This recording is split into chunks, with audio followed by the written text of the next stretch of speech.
বন্ধুরা, আশা করি এই প্রচণ্ড শীতে আপনারা সবাই ভালোই আছেন। আজকে আমরা চলুন যাই গঙ্গাসাগর। বলা হয় যে সব তীর্থ বারবার, গঙ্গাসাগর একবার। তাই আজকে আমরা এই পৌষ সংক্রান্তিতে জানবো যে কেন এই কথা বলা হয়। তাই আমাদের আজকের ভিডিও শুরু করার আগে আপনারা সবাই আমার প্রণাম, নমস্কার এবং ভালোবাসা নেবেন। আর অবশ্যই আমাদের চ্যানেলটিকে সাবস্ক্রাইব, লাইক এবং শেয়ার করবেন। তাহলে চলুন বন্ধুরা, আজকে আমরা জানি যে এই কপিল মুনির আশ্রম বা গঙ্গাসাগরের আসল কাহিনী কি। বন্ধুরা, কপিল মুনির বাবা ছিলেন মহর্ষি কর্দম মুনি, মাতা ছিলেন মনুর কন্যা দেবহূতি। ভগবান বিষ্ণুর আদেশে কর্দম মুনি দেবহূতিকে বিবাহ করেন।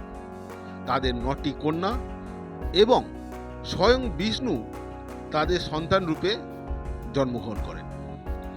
এরপর রামায়ণ অনুযায়ী ইক্ষ্বাকু বংশের রাজা সগর ঋষি ঔবের নির্দেশ অনুসারে শত অশ্বমেধ যজ্ঞ করেন এবং বলা হয় যে যদি কেউ এই যজ্ঞ সম্পূর্ণ করতে পারেন তাহলে তিনি সমগ্র পৃথিবীর রাজা হতে পারবেন। এর আগে একমাত্র দেবরাজ ইন্দ্র এই যজ্ঞ সম্পন্ন করেছিলেন। আর সেই কারণে দেবরাজ ইন্দ্র এই যজ্ঞের কারণে ভয়ে ভীত হয়ে যান। তখন ইন্দ্র নানান ছল চাতুরি করার প্ল্যান করেন এবং ইন্দ্র ভীত হয়ে সেই অস্ত্র কপিল মুনির আশ্রমে লুকিয়ে রাখেন। তখন রাজা সগর ক্রোধে ক্রুদ্ধ হয়ে তার 60,000 পুত্রকে ঘোড়া খুঁজতে পাঠান এবং তারা সেই ঘোড়া কপিল মুনির আশ্রমে দেখতে পান। তারা কপিল মুনির ধ্যান ভঙ্গ করেন এবং ঘোড়া রেখে দেওয়ার কারণে কপিল মুনিকে যথেষ্ট অপমান করেন। তখন কপিল মুনি ক্রুদ্ধ হয়ে তাদের হস্ত করে দেন। এর বহু বছর পর সগর রাজার বংশধর অংশুমান সেই ঘোড়াকে কপিল মুনির আশ্রমে দেখতে পান ও কপিল মুনিকে সন্তুষ্ট করার চেষ্টা করেন ও জানতে পারেন যে গঙ্গাকে যদি মর্তে আনতে পারেন তবেই সবাই তার পূর্বপুরুষ যারা ছিলেন সেই 60,000 পূর্বপুরুষ স্বর্গে যেতে পারবেন, কারণ তারা কপিল মুনির অভিশাপে নরকে স্থান পেয়েছেন। কিন্তু তারা সেই কাজ সম্পূর্ণ করতে পারেননি, কারণ তারা গঙ্গাকে মর্তে আনতে পারেননি। তখন তাদের বংশধর দিলীপ তার পুত্র রাজা ভগীরথ এই কাজ সম্পন্ন করেন। তিনি গঙ্গাকে সন্তুষ্ট করে মর্তে আনতে পারেন, কিন্তু তাকে ভগবান ব্রহ্মা ও বিষ্ণু সতর্ক করে বলেন যে গঙ্গার যে তেজ তা যদি সামলাতে না পারেন তাহলে মর্ত কিন্তু গঙ্গার জলে ভেসে যাবে, মর্ত ধ্বংস হয়ে যাবে।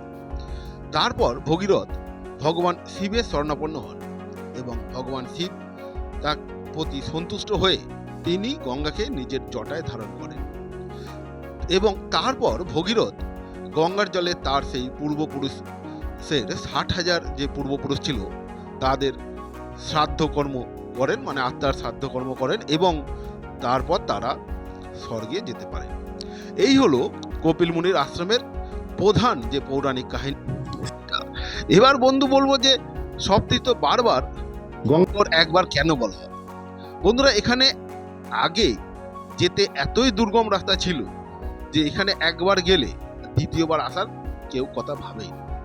আর এখন এই 2024-এ দাঁড়িয়ে যখন আমি যাচ্ছি তখন অন্তত 1 কোটির ওপরে লোকের সমাগম। আর এই যে দ্বীপটা, এটা সম্পূর্ণ দ্বীপ মোটে 33 কিলোমিটার। এবার ভেবে দেখুন যে এই 1 কোটি লোক যদি এই 33 কিলোমিটার জায়গার মধ্যে এক জায়গায় হয় তাহলে কি পরিস্থিতি হয়। আর তার চেয়েও বড় কথা, এখানে যাওয়ার জন্য একমাত্র গঙ্গার পথ, আপনাকে ভেসেলে যাতায়াত করতে হবে এবং ভেসেল মাঝে মাঝে কখনো কুয়াশা বা কখনো ভাটার কারণে বন্ধ হয়ে যায়। আর ভেসেলে যা একবারে লোক নিতে পারে তা হচ্ছে অন্তত 200। এবার 200 লোক যদি 1 কোটি করে হিসাব করা হয় তাহলে যা পরিস্থিতি হয় সেটাই জন্যই বলা হয় যে সব তীর্থ বারবার, গঙ্গাসাগর একবার। কিন্তু এখানে যদি একবার আসতে পারেন তাহলে কথা দিতে পারি যে এই পুজোর সময় বা এই মকর সংক্রান্তির স্নানের সময় যদি আসেন তাহলে সত্যিই আপনার ভালো লাগবে। আর এই যে দেখতেই পাচ্ছি যে এই যে নাগা সাধু যারা আছেন তাদের আশীর্বাদও নিতে আপনারা পারবেন। হ্যাঁ, তাদের কেউ মানে এক একজনের আশীর্বাদ করার পদ্ধতি এক এক রকম। তাদের থেকে আশীর্বাদ নিতে পারবেন এবং অনেক সাধুই আছেন যারা এখানে আসেন, তারা এই মকর সংক্রান্তির স্নান করেন এবং অগণিত মানুষ মানে হিন্দু ধর্মের অগণিত মানুষ বয়স্ক মানে 60 বছরের ঊর্ধ্বে বা এবং তারও তদূর্ধ্বে তারাও আসেন এবং কোলে বাচ্চা মানে 1 বছরের বাচ্চাদের নিয়েও দেখেছি যারা এখানে এই লাইনে ঘন্টার পর ঘন্টা মানে কতক্ষণ থাকতে হয় সেটা তো না আসলে বোঝাই যায় না যে কতক্ষণ ধরে তারা এই শুধু পুজো দেওয়ার জন্যে এখানে আসে। এবং পুজো তো এখানে এমনি সময় আপনি মন্দিরের ভেতরে ঢুকতে পারবেন। আমরা দেখাবো যে মন্দিরটার ভেতরে কপিল মুনি যে যে মূর্তি বা আছে সেটা আমরা দেখাবো এবং আমরা দেখছি যে চারিদিকে আমরা ক্যামেরা ঘুরিয়ে দেখলাম যে কত লোক এই মকর সংক্রান্তি সকালবেলা যারা পুজো দিতে এসেছেন। এবং যেটা বলছিলাম যে এই মন্দিরের ভেতরে এখানে শুধু এই মন্দিরই মানে আপনি যদি অন্য সময় বছরের অন্য সময় আসেন আপনি মন্দিরের ভেতরে ঢুকতে পারবেন, কিন্তু এই সময় পারবেন না, কারণ এই সময় মন্দিরের বাইরে থেকেই পুজো দিতে হয়, একমাত্র পূজারই মন্দিরের ভেতরে থাকে।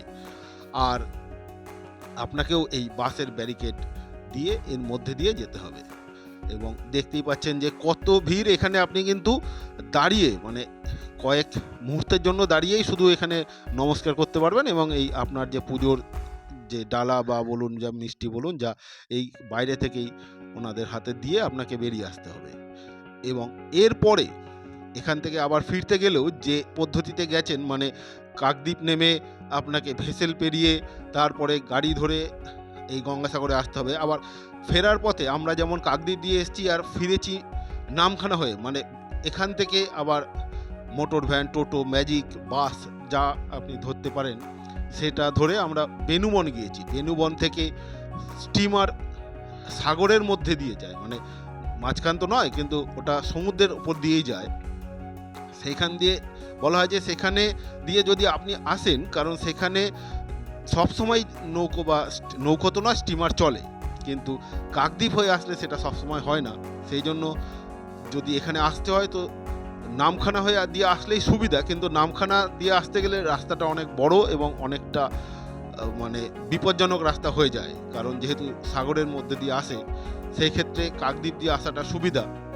এবং দেখছি আমরা যে কত লোক, শয়ে শয়ে লোক বা কাতারে কাতারে লোক এখানে পুজো দিচ্ছে এই প্রচণ্ড ঠান্ডার মধ্যে, মানে এখন আমরা দিচ্ছি। আর আপনাদের হয়তো মনে থাকবে যে গঙ্গাসাগরের মানে মকর সংক্রান্তির দিন সকালবেলা ঘন কুয়াশায় ঢেকে গিয়েছিল, তার মধ্যেও মানুষের কিন্তু ভক্তির অভাব তো নেই। কিন্তু এখানে আরেকটা জিনিস বলা যে এখানে কিন্তু রাত্রি যাপন করার জন্য কোনো নির্দিষ্ট ভালো জায়গা নেই, তাই এখানে থাকতে গেলে কিন্তু খুবই কষ্টকর। এখানে টেম্পোরারি কিছু টেন্ট বানিয়ে দেওয়া আছে, সে হোগলা পাতা দিয়ে হোক বা প্লাস্টিক দিয়ে, তার মধ্যে থাকতে হবে। প্রচণ্ড ঠান্ডার মধ্যে প্রচণ্ড কষ্টই হবে, তাই এখানে আসার আগে সেই রকম পরিস্থিতি প্রিপারেশন নিয়ে আসবেন। আর আজকের মতো আমাদের এই ভিডিওকে লাইক শেয়ার অবশ্যই করবেন, আর ভালো থাকবেন, সুস্থ থাকবেন। আবার নতুন কোনো ভিডিওতে নতুন কোনো জায়গায় দেখা হবে, ততক্ষণ আজকের মতো আমাদের বিদায় দিন।